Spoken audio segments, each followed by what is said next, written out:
On February 22nd, 2026, Mexico finally killed its most dangerous ghost. Within hours, the country began to burn.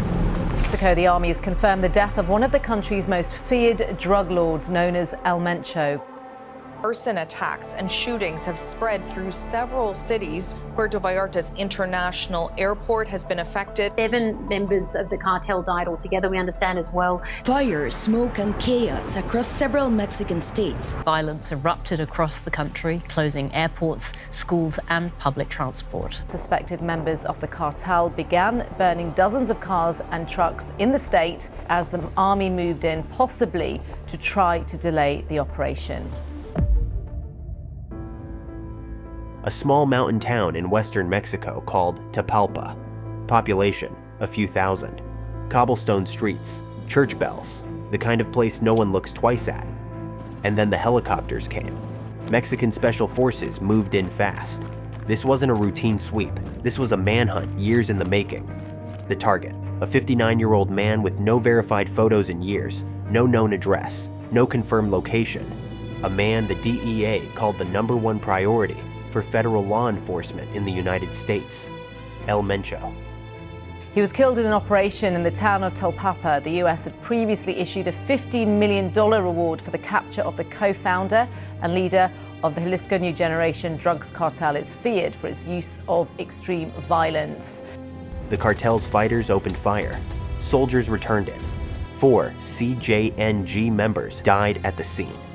El Mencho, critically wounded, was evacuated by helicopter toward Mexico City. He never made it. He died mid-flight. Armored vehicles, rocket launchers, and tactical weapons were seized. And within hours, Mexico began to burn. More than 250 roadblocks erupted across 20 states. In Guadalajara, armed men torched buses on main avenues, and travelers sprinted through the international airport in panic. In Guanajuato, over 70 coordinated attacks hit 23 municipalities, 60 of them being arson. Major airlines canceled all flights.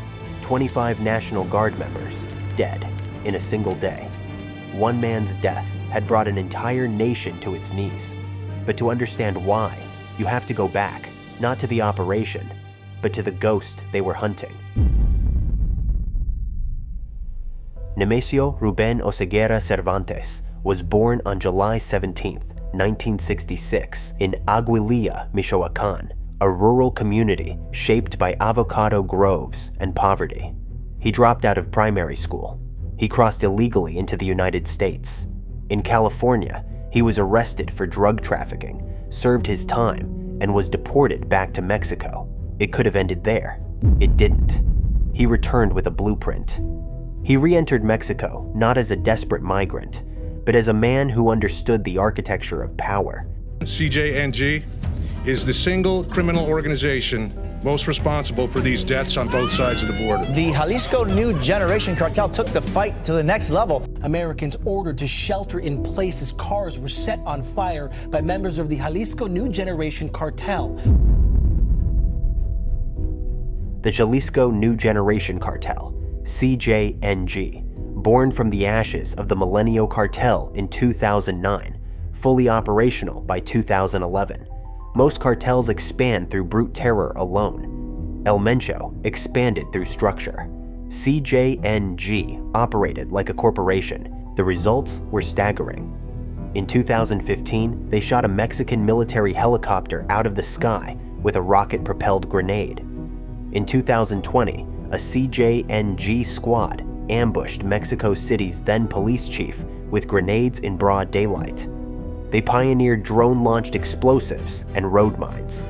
By 2019, the DEA estimated CJNG moved at least 1/3 of all drugs entering the US, with operations in all 50 American states.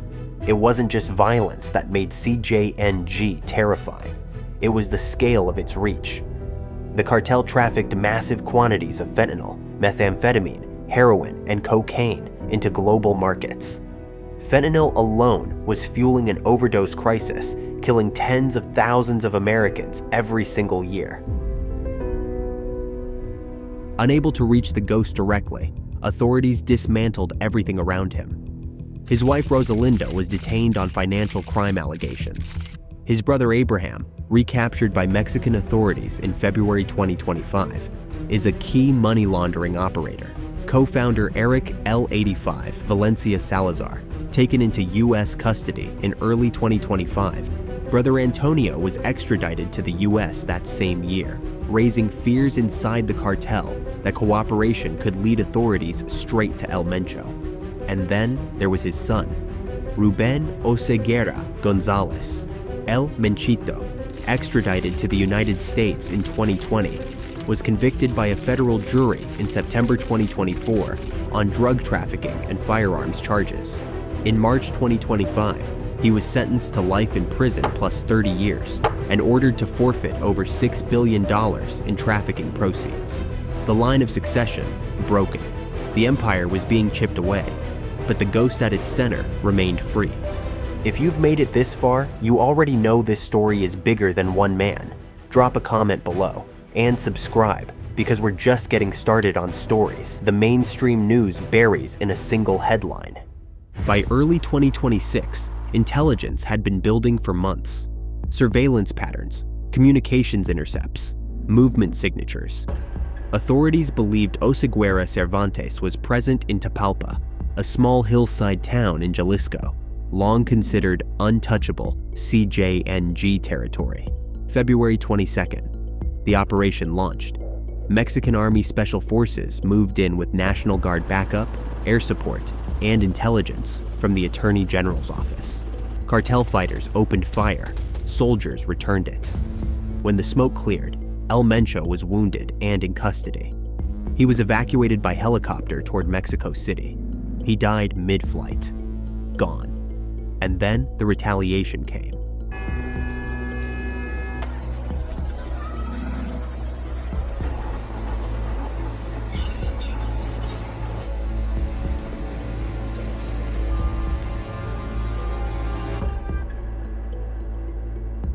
Swift, coordinated, national in scale.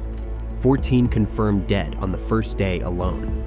7 National Guard troops in Jalisco.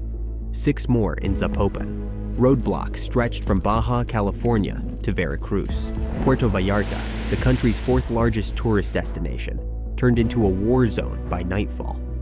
The message from the cartel was unmistakable. We are still here. We can do this again, whenever we want. Let's be clear about what this means and what it doesn't. For President Claudia Sheinbaum, this is simultaneously her greatest security triumph and her biggest headache. Under relentless pressure from the Trump administration, she has extradited dozens of cartel members, deployed thousands of National Guard troops to the border, and ramped up operations. Killing El Mencho proves Mexico can handle these threats without U.S. boots on Mexican soil, but the fallout lands at the worst possible moment. Guadalajara is scheduled to host 4 FIFA World Cup matches in June 2026, including Mexico versus South Korea on June 18th. Deloitte projected a direct economic impact of $1.24 billion from the tournament across Mexico. Those projections were made before tourists hid inside their resort rooms watching smoke drift over beachfront hotels, before airlines canceled routes, before multiple governments issued travel warnings. The cartel knew exactly what it was doing. Sunday's violence was a message, delivered at the worst possible moment for Mexico's image on the world stage. With El Menchito serving life plus 30 in a U.S. federal prison, with brothers and co-founders behind bars, CJNG now faces a genuine power vacuum. But as Al Jazeera's John Holman reported from Mexico City, there is no obvious successor. We could now see different regional bosses disputing for power. We saw this before when El Chapo was arrested, and it sparked a civil war inside Sinaloa. On February 22, 2026, El Mencho was brought down in a small mountain town in Jalisco through years of patient intelligence work and one coordinated operation that finally caught him where no one expected. But here's what nobody wants to say out loud. CJNG was never just El Mencho. It was always bigger than him. Its networks reach into ports, banks, laboratories, and political offices across multiple continents. The cartels don't die. They don't dissolve, they mutate, they absorb, they rebuild. And somewhere right now, the next El Mencho is already watching, already calculating. The ghost is gone, but the darkness that made him possible, it's still there, waiting.